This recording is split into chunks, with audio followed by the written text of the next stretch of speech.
सत्ताधारी महायुतीच्या धनदांडग्या मंत्र्यांच्या आणि मोठ्या नेत्यांच्या पोरांसाठी सामान्य माणसाचा जीव हा स्वस्त झालाय का असा प्रश्न सातत्यानं उपस्थित होतो आहे। जिथे जिथे हिट अँड रन झालं तिथे भाजपचे आणि संलग्नित पक्षाचेच लोकांची मुलं ही कशी काय इन्व्हॉल्व होतात।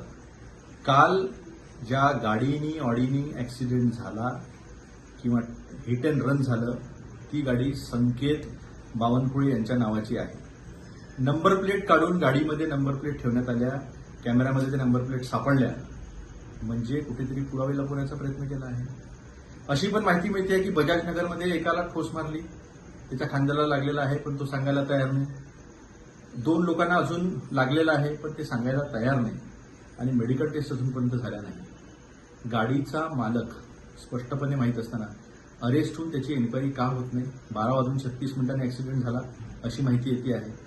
मग 11 वाजतापासून तर 12:30-1 वाजेपर्यंत संकेत बावनकुळेंचं लोकेशन काय होतं हे कोण सांगेल। कुठेतरी दबावामध्ये येऊन ही घटना लपवण्याचा प्रयत्न होतोय आमचा असा स्पष्ट आरोप आहे आणि स्पष्टपणे असं दिसत आहे की काहीतरी काळं बेरं पोलिसांकडनं पण होत आहे।